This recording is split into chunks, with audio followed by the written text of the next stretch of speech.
So today, guys, we want to talk to you about suicide. So I know this is very unusual for Paul and I because we're usually all messing and the happy headers, Upbeat. And upbeat. And we will try and make this podcast today a little bit upbeat for you guys. But as September is World Suicide Prevention Month, we decided that we would have a look at that issue today.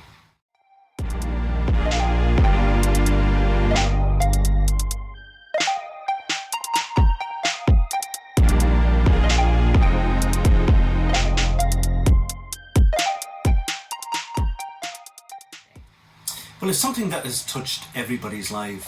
Whether you've ever been suicidal yourself or even admitted to yourself that it might have crossed your mind, because I think if most of us are honest, it has. You find yourself in a predicament sometimes, and it does cross your mind, even though you might not seriously consider it. But apart from that, most of us, we know somebody who has committed suicide, or most of the families that have been affected. suicide. Yeah.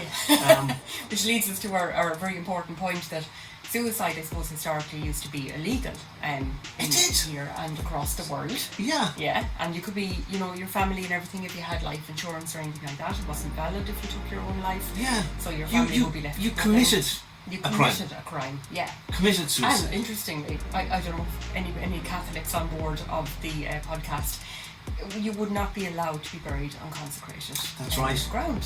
So you couldn't be buried in a graveyard, basically, if you took your own life. Because it was a sin. It was considered a sin. and legally, madness, isn't it? Legally now, it's not a crime. Yeah.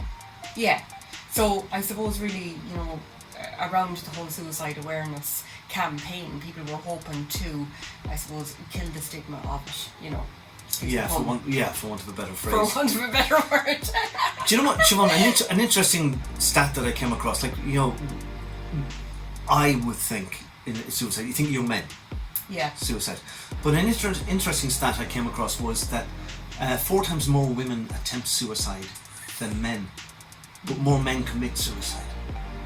What commit? Die by suicide, sorry. I'll change Die by suicide. So while 4 times more women attempted, surely isn't that like a cry for help? I mean, men tend to be more violent in their choice of how they. Yeah, I mean, even back in 2018, we discovered through research here in Ireland, actually, that the women that actually were starting to attempt suicide more than men were choosing methods like hanging and different things like that, and that was not the case many years ago. No, it'd be overdose. It was usually overdose, and now it has changed and become something, more violent. So, and the women are younger as well, so this new trend is very scary, really, in lots of ways, and it really shows like men typically will drown, attempt drowning or attempt hanging. Or sometimes, I know somebody not so long ago, a guy just nicked a car and just went driving mad on a suicide thing, crashed into loads of other people before killing himself. Yeah, and I think that's the one actually, when I was working in Pieta, which is a suicide prevention organisation over here in Ireland, when I was working there, the majority of people that I worked with, we said, that had suicide ideation, so this is thoughts about suicide, they were thinking about it, actually thought about running themselves off the road. Yeah. But it would be a fleeting thought, and it would be something that they felt they wouldn't carry it through. It's strange how insidious it can be. I'm going to tell you something now. I found myself in a space in my life many years ago. Wasn't a particularly good space, but I've been in bad spaces before. But on this particular day, I found myself here in Athlone, where we're recording this now. I found myself just, I was walking around, I ended up walking down by the Shannon, and there's a lovely walkway down by the Shannon. And I'm walking down by the Shannon and I'm kind of looking at swans and boats, and you meet other people and hello, how are you? And then I just kept going to a part that kind of, there was nobody there. It's kind of a lesser worn path. And I thought, why am I going down here? And then I kind of thought, I don't feel particularly good. And I thought it would be the easiest thing just to, somebody like, he slipped, he fell in, kind of thing. And I thought, I am, this is not good. Yeah, and I kind of recognised it and I stopped. Yeah. And I thought, okay. And what I did, I actually rang the Samaritans that day. Oh, fantastic. And it was the first time I ever rang the Samaritans, even though, nowadays I'd recommend it to anybody. But it was interesting because a young guy came on and was just chatting. I said, look, I said, you're going to think this is mad. I'm not suicidal, but I do find myself walking beside a river and I'm in not such a great place in my head. Yeah. So I thought, and he goes, okay. And we started talking. I was doing most of the talking, he was doing listening. And it's interesting that, he'd never give you any advice. Yes. Just draw you out a little bit and whatever. And I talked to him for about 20, 30 minutes. And I said, I think I'm fine. I'm just going to go off and get a cup of coffee. And he said, give me a ring tomorrow if you like. Okay. That's class. Thanks you for sharing that, actually. Yeah. Because I think the most important thing about suicide is for people to be open about it. Yeah. Like, I have certainly considered it in my life as well, and I attempted in my teens as well, Yeah. 2 or 3 times, and it wasn't successful. Thank God. But like, I remember listening to this guy years ago. He did this talk where he jumped off the Golden Gate Bridge, and it's an amazing story about this man who felt like, he woke up in the morning and his dad poked his head in and called him or whatever, and he never asked him how he was, and he was like, no one cares about me, I have no job, there's nothing happening for me in my life. But long story short, he arrived at the Golden Gate Bridge, he stood up and he was about to jump off, and this girl ran up to him and she had a phone and she's like, oh, will you take our photo? And he was like, okay. So he took their photograph at the Golden Gate Bridge, handed back the phone, and she went off about her business, and he said, no one cares about me. Yeah. And he feckin' jumped, right? And he said the minute his feet left the bridge, he regretted his decision. Right. He went, God saved me. Please save me. And the most amazing thing, there was like, do you call them a shoal of dolphins? Or a whole lot of dolphins going by just at the time when he started to hit the water, and they actually saved his life. Now it completely did he hit shattered. up the dolphin? He landed on the dolphin. The dolphins kind of broke his fall, seemingly. Right. Because no one survives that plummet down, all the way down. I mean, it's like hitting brick wall. But the dolphin somehow, broke the water or something, right, and saved his fall. Now he shattered his legs, and he goes around the world today in a wheelchair telling a story about how he survived suicide, and how it should be that it's such a permanent solution to a temporary problem. Yeah. He was feeling really depressed. You see, I think certainly in my case it was kind of like the absence of hope. If you got hope, you kind of go, well, things might turn around, but if you can't see that hope, then your mind is looking for an out. And so suicide is, I'd say it's a valid thought. I'm not commending it or condoning it. I'm saying it's a valid thought. It's one of those thoughts that your mind suggests that maybe this is an option. Yeah. And that's the way you need to view it. It is an option, but you don't have to go with it. You don't have to go with it. It's also a suggestion. Yeah, because you don't actually know the future. If you did, we'd all be mind readers to make a load of money. That's why we're here, Paul. Yeah, and you could be wrong about things. Like, I mean, had I checked out years ago, if you checked out years ago, we wouldn't be doing these podcasts now. No. And if you confronted a teenage version of you and said, in the future you're going to be doing, you go, so we don't know the future. But the future isn't set out. I don't believe it's set out. I don't believe in fate. Yeah. That I do believe that you create your own future. Yeah. And where you are in your life now, you've created that. Okay, you can blame people and circumstances and institutions, but really you kind of go, well, whatever they were doing, it's how I've reacted and how I've handled that or not handled that is the thing. And you kind of go, well, okay, so if I have an influence over the way life has turned out to date, then surely I do have an influence over the way it's going to turn out. Definitely. Absolutely, I totally agree with that theory as well. I do think that, when we're in the midst of a problem and we can't see a way out in that moment, suicide automatically does come to your mind, and you think, I'd be better off dead actually than dealing with this. Like, especially with relationships. Remember you and I were talking earlier on about this. Yeah. Like relationship breakups. You were saying to me about that.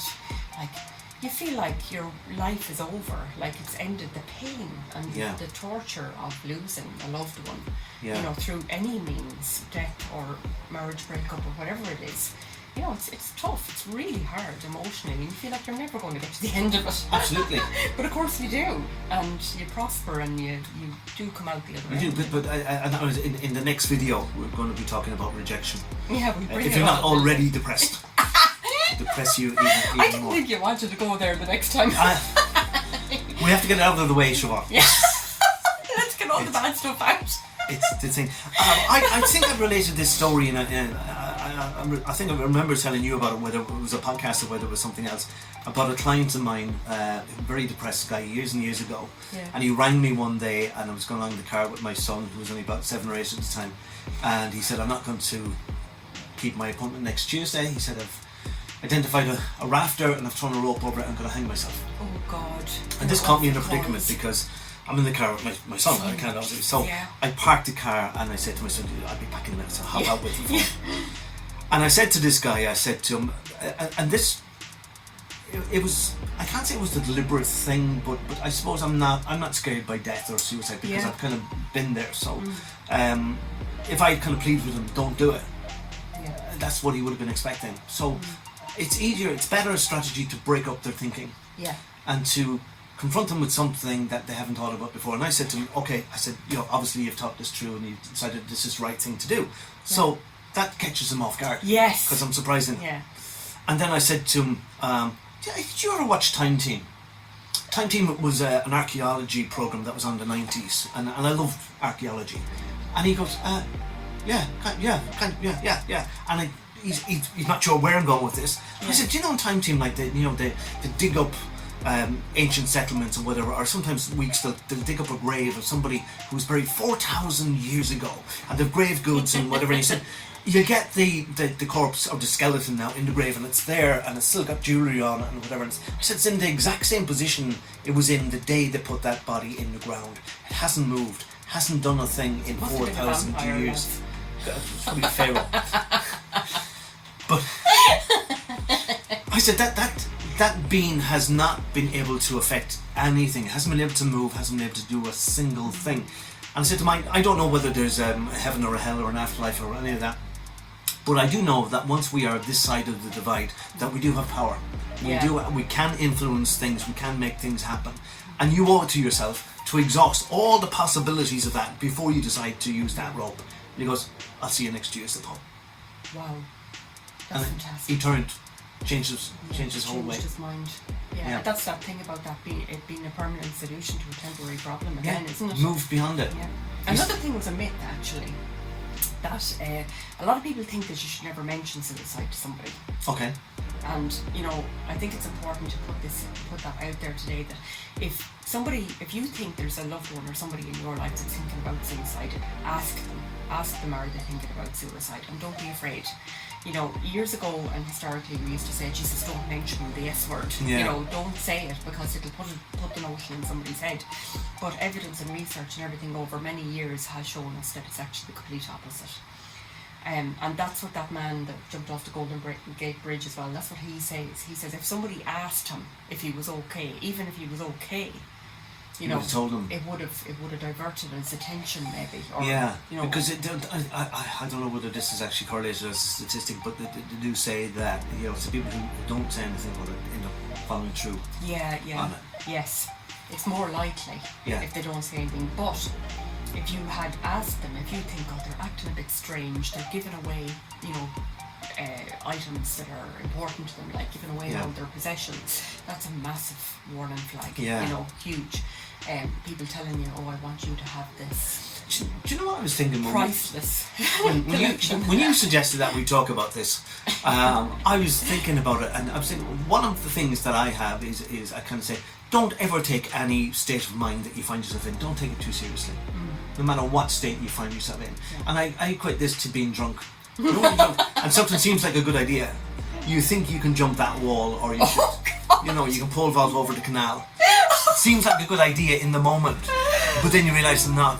It's the same when you're in that frame of mind for suicide. Yeah. It seems like the proper thing, but you move beyond that, and you see one of the ways of moving beyond that is to get your thoughts out there and get somebody else to engage with your thinking, and that moves you beyond that. So you realise it's actually wasn't a great idea in the first place. Yeah, it's interruption, because somebody who has their mind set on suicide, it's like a horse with blinkers on, and quite right, you're not in your right mind, because the most natural thing in the world is to want to survive, Yeah. Like, we're not built to actually kill ourselves. No. We're built to survive and to want survival. So when somebody is actually going to attempt to take their own life, they're not in that. Yeah. They're gone into this is the only solution, and it's very black and white. Like, you know, we're all going to die someday. There's no hurry in you. Yes, exactly. No hurry. Grand. Just You might hold as well on there. You might as well enjoy the experience while you're here. We've I can't say we've enjoyed necessarily talking about this, but hopefully you've got something out of this. And if you like us, subscribe to us, comment as well your experience or any aspect of this that we haven't covered that you'd like us to talk about. And if anybody as well listening today has been affected by suicide, either been bereaved by suicide, is thinking about suicide, or knows somebody who might be thinking about suicide, there are loads of supports out there, so please do Google, just a simple search on Google. We'll drop some links and some phone numbers for our Irish audience down below for you guys to check it out. Okay. Thanks a million for listening, guys. Talk to you soon.